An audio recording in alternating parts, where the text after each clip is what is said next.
A lot of times they're coming out of the exhibit and would love to chat with you all if you want to get to know Brett and George a little bit more.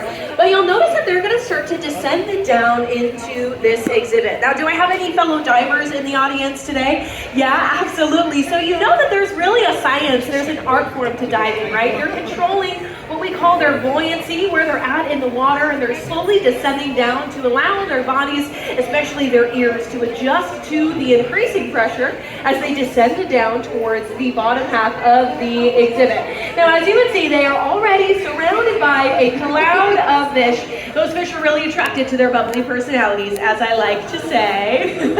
Now, these divers are going to be the door dashers for these fish today, and they are getting in position. So we've got George right up here at the front, and then we have Brett that's going to be coming down as well, and they are going to be feeding all of these hungry mouths.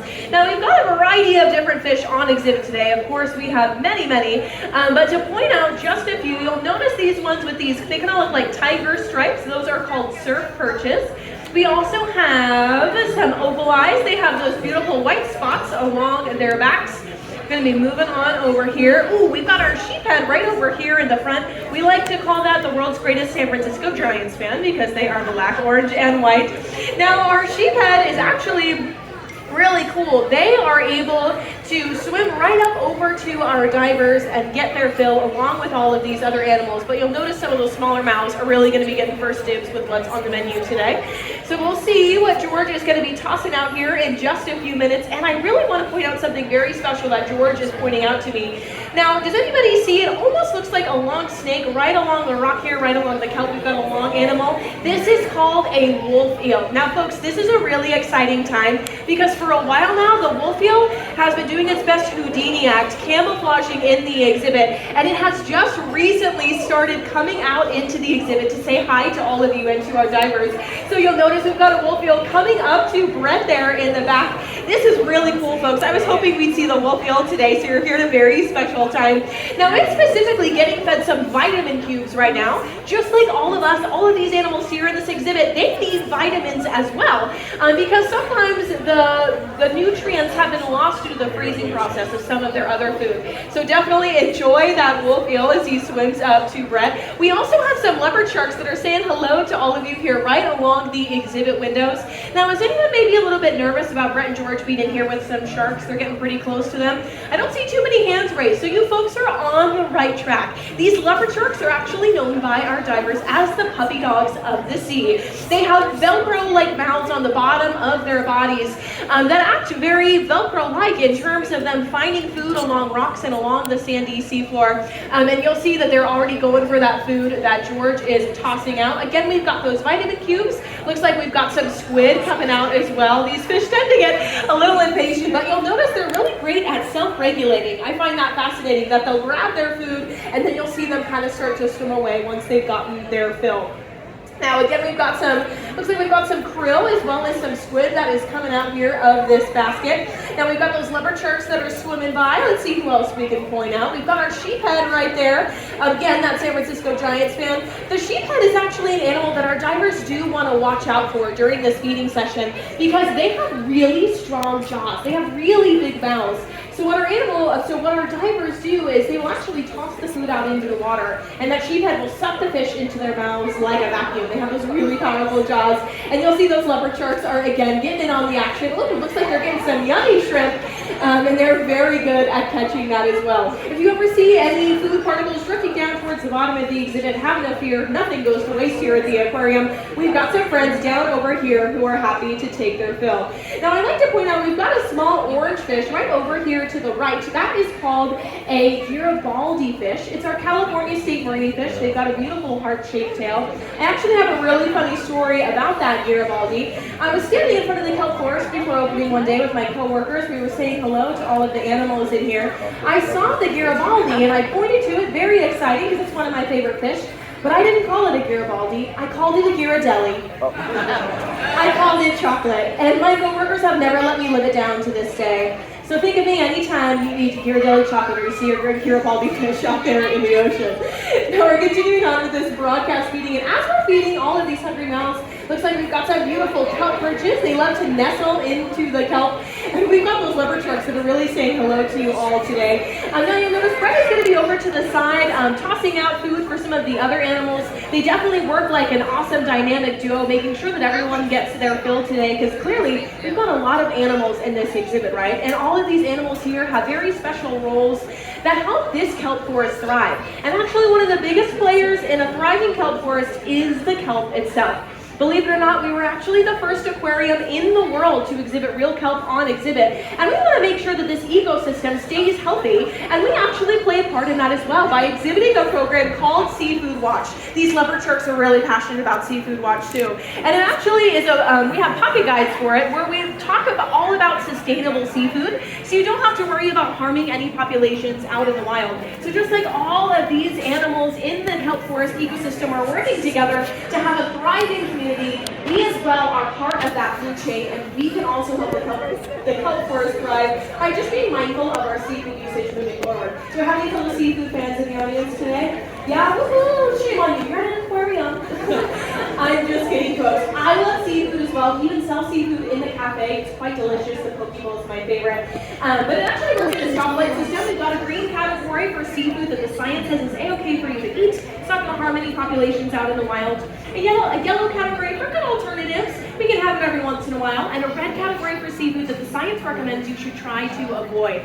This program has actually gone global, and we've seen the positive effects that it has. One of the actually really cool effects of it is it has to do with all of the rockfish here in this exhibit. And the rockfish you can identify because they love to hang out along the windowsills of a lot of our exhibits here at the aquarium, especially the kelp forest. And rockfish live up to their name because a lot of times they look like rocks. They don't really move too much, right? That's actually because they're ambush predators. They really only spring into action when their prey swims by. But historically, rockfish were actually on the yellow and red list of Seafood Watch. But because folks decided to follow Seafood Watch and advocate for laws and legislation to protect rockfish, now we actually have a decent amount of rockfish on that green and that yellow list. So it's really a testament to the fact that programs like these work when we all do them together, right? It's a collective effort of all of us doing it. Anyway, so that's Seafood Watch. I also want to point out, I just saw my friend the giant sea bass, and of course, they disappeared. Oh, there they are. So it's a big gray fish with those spots that's moving over towards the right-hand side of the exhibit. They're one of my favorite animals here at the aquarium because they can grow upwards of 500 pounds. They're a massive fish.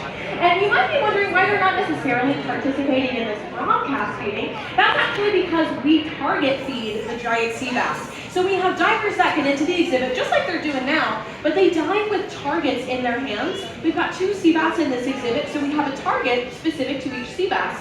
So when we dive in with that target, that sea bass knows which target is theirs and comes over for their fill. Isn't that fascinating? Very smart animal, if you ask me. I really enjoy our giant sea bass. We also have 3 over in Monterey Bay habitats as we continue on. Definitely say hi to them for me as well.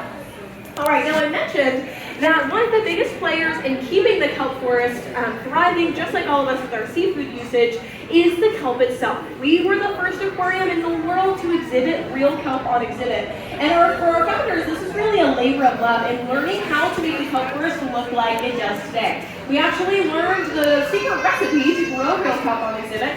And one of those ingredients is the open air top of the exhibit that you see before you, allowing sunlight to shine into the exhibit just like it would out on the back deck. Another thing is wave movement. Our founders actually created, kind of looks like a plunger on the first floor of the exhibit, and it moves the water to allow kelp to soak up the surrounding nutrients. It actually doesn't get nutrients from its holdfast, the thing that holds it to a rock or something else in the environment. It gets nutrients from that surrounding water. Definitely fascinating to me.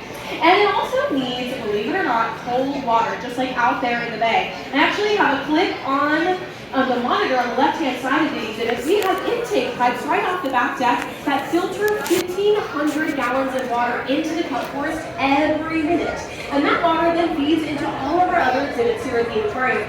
So the water you're seeing off the back deck is the water that you see here in the aquarium. And with that water comes raw organisms and micronutrients that start teeny tiny, and they actually come into all of our exhibits. So if you ever see a bass shark here or a sea cucumber there, chances are they got a free ticket to the aquarium and they came in through that intake pipe. But hey, all of these animals are getting free food, free shelter, and free health care. Sounds like a pretty good gig to me, living at that 5-star resort.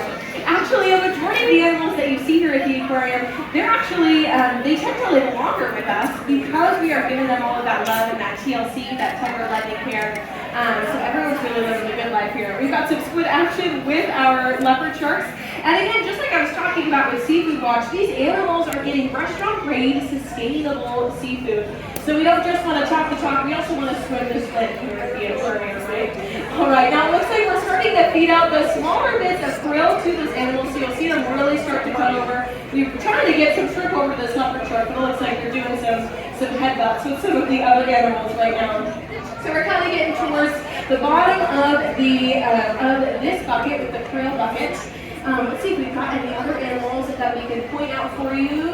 We've got some more of those rockfishes that are right here along the side. And it looks like we have that bullfield once again, kind of hanging out with Reg there in the back of the exhibit. Again, very exciting. Definitely after the feeding, take some up close pictures of the bullfield because it's starting to be a little less camera shy, so we get to see it up close and personal. Now, folks, this feeding is going to be concluding here in just a few. Oh, I also want to point out, we've got some senoritas up there at the top of the exhibit. They're those long, orange, almost looks like cigar-shaped fish. One of my favorite facts about senoritas is that at night, when it's bedtime, they'll tuck themselves into the sand in a layer of their own mucus, acts as a protection for them. And then when they wake up the next day, what they do with their mucus is they eat it. They eat their own mucus the next day. So that would be like us going to sleep in our beds, and then we wake up and then we eat our bedding the next day. We eat our bed sheets.